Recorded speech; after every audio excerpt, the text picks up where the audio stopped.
Hello friends, welcome to జ్యోతి గుడ్ల channel. ఈరోజు మొఘలై స్టైల్లో ఎగ్ కర్రీ ఎలా చేయాలో చూద్దామండి. ఇది చాలా టేస్ట్గా ఉంటుంది, సింపుల్గా కూడా అయిపోతుంది. గుడ్లను ఎప్పుడూ ఒకే రకంగా కాకుండా ఇగురు పెట్టుకోవటం, లేదా ములక్కాడ వేసుకోవటం, లేదా పచ్చి రొయ్యలు ఎండు రొయ్యలు వేసి వండుకుంటాం కదండి. అలా కాకుండా ఈసారి ఈ డిఫరెంట్ వెరైటీతో మనం ఒకసారి చేసి చూద్దాం. ఇక్కడ నేను 10 గుడ్లు తీసుకున్నానండి. 10 గుడ్లు కూడా కుక్కర్లో వేసి ఉడికించేసుకొని పై పెచ్చంతా తీసేసుకున్నాను. చూస్తున్నారు కదా, పక్కన పెట్టేసుకున్నాను. సో ఇక కూర చేస్తూ ఇంగ్రీడియంట్స్ ఏంటేంటో మీకు చెప్తాను. నేను ఇక్కడ పొయ్యి మీద ఫ్రైయింగ్ పాన్ పెట్టేసుకున్నానండి. పెనం వేడెక్కిన తర్వాత కొంచెం ఆయిల్ వేసేసుకున్నాను. ఆయిల్ కొంచెం హీట్ అయిన తర్వాత ఆయిల్ కొంచెం పడుతుందండి దీనికోసం, ఎందుకంటే మనం కొన్ని ఇంగ్రీడియంట్స్ ఫ్రై చేయాలి. సో ఇక్కడ నేను 2 మీడియం సైజ్ ఆనియన్స్ తీసుకున్నాను. అది కొంచెం పెద్ద ముక్కలుగానే కట్ చేసుకున్నాను. మరీ చిన్న ముక్కలుగా కొయ్యాల్సిన పని లేదు. అదేవిధంగా ఆనియన్ కూడా పచ్చివాసన పోయేంత వరకు వేపితే సరిపోతుంది. మరీ గోల్డెన్ బ్రౌన్లోకి వేపాల్సిన పని లేదు, ఎందుకంటే గ్రేవీ కన్సిస్టెన్సీ మనకి బాగా రావాలి. అదేవిధంగా 3 పచ్చిమిరపకాయలు, 3 ఇంచ్ అల్లం, కొద్దిగా వెల్లుల్లిపాయ, ఒక 10 ఉంటాయి అనుకోండి. కాస్త నా చేతిలోకి ఎంత గుప్పెడు పడుతుందో అన్ని జీడిపప్పులు తీసుకున్నాను. వీటిని కూడా ఇప్పుడు ఉల్లిపాయల్లో వేసేసి బాగా ఫ్రై చేసుకుందాము. మరి గోల్డెన్ బ్రౌన్ అక్కర్లేదు. కాస్త వేగగానే పక్క తీసేసి చల్లారి పెట్టేసుకుందాము. చల్లారిపోయిన తర్వాత మిక్సీ జార్లో వీటన్నింటినీ వేసి మనం పేస్ట్ చేసుకోవాలి. ఓకేనా? సో ఇవన్నీ వేసి పేస్ట్ చేసుకుందాము. అయితే ఇక్కడ మీకు ఇంకొక ఇంగ్రీడియంట్, ఇదే మెయిన్ ఇంగ్రీడియంట్ అన్నమాట. మనకి ఈ కర్రీలోకి టేస్ట్ ఇవ్వటానికి మనకి ఒక గుప్పెడు అంతా కొత్తిమీర తీసుకొని ఇందులో వేసుకొని ఒక్కోసారి ఫస్ట్ నీళ్ళు వేయకుండా మిక్సీ పట్టేయాలి. చూసారు కదా, ఇలా వస్తుంది.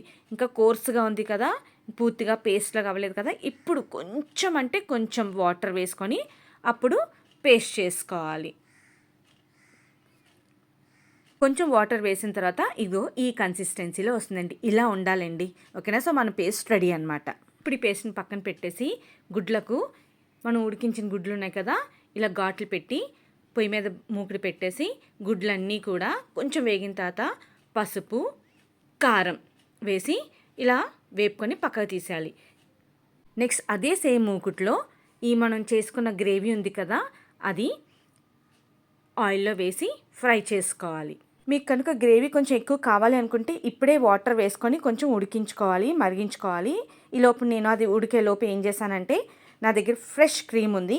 ఫ్రెష్ క్రీమ్ తీసుకున్న ఒక 3 స్పూన్స్, అదేవిధంగా ఒక 2 స్పూన్స్ పెరుగు తీసుకున్నాను. ఈ రెండింటిని బాగా మిక్స్ చేసేసాను. మిక్స్ చేసి పక్కన పెట్టాను అనమాట. ఈలోపు నా గ్రేవీ కూడా చక్కగా ఉడికిపోయింది. సో నాకు ఈ కన్సిస్టెన్సీ అయితే సరిపోతుంది. సో ఇప్పుడు నేను పక్కన పెట్టిన క్రీమ్ ఉంది కదా, అది ఈ రెసిపీలో వేసేసాను, అదే ఈ గ్రేవీలో వేసేసాను. ఎందుకంటే మొఘలై వాటికి ఈ గ్రేవీ ఉంటేనే చాలా టేస్ట్గా ఉంటుంది. ఎంత బాగా వచ్చిందో. ఇది మీకు ఇంకా గ్రేవీ కన్సిస్టెన్సీ ఎక్కువ కావాలంటే కొంచెం వాటర్ కూడా వేసుకొని మీరు చేసుకోవచ్చు. సో ఇప్పుడు కొంచెం తిక్కగా అయింది కదా. ఇప్పుడు ఈ మూమెంట్లో కొంచెం గరం మసాలా, చూస్తున్నారా, అంతే సరిపోతుంది ఆ ఫ్లేవర్. ఇప్పుడు ఎగ్ రెసిపీస్ అంటేనే మనకు తెలుసు కదండి, మిరియాలు ఉండాలి కంపల్సరిగా. సో మిరియాల పొడి కొంచెం వేసుకున్నాను. బాగా కలుపుకుందాము. సో మనకి గ్రేవీ కన్సిస్టెన్సీ సరిపోతుంది. చూసారా, చక్కగా చూడండి, మసాలా కూడా అంతా లోపలికి పట్టేటట్టు మనం చక్కగా వేపుని కట్ చేసుకున్నాం కదా, పట్టేస్తుంది. సో ఇప్పుడు ఈ మూమెంట్లో మనం వేసేసుకొని ఎగ్స్ కూడా ఫ్రై చేసుకున్న ఎగ్స్ కూడా వేసేసుకొని చక్కగా కలిపి పెట్టేసుకుందాం. అయిపోయిందండి ఈ రెసిపీ. చాలా త్వరగా అయిపోతుంది. నాకు తెలిసి 15 మినిట్స్లో అయిపోయిందండి. ఒక గుడ్లు ఉడికించుకోవడం మనం పక్కన పెట్టుకోవాలి. సో మిగిలినవన్నీ కూడా చూసారు కదా, చాలా బాగుంటుంది. మనకి స్పైసీగా ఉంటుంది అండ్ దట్ టు గ్రేవీగా కూడా ఉంటుందన్నమాట.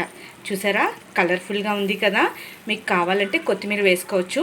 ఇంకా నేను ఆల్రెడీ ఇది మనం కొత్తిమీరతో చేసాం కాబట్టి నేను వేయలేదు. ఇక మేము వేడివేడిగా తినేస్తాము. మీరు చేసుకోండి. రెసిపీ ఎలా ఉందో నాకు చెప్పండి. ఉంటాను.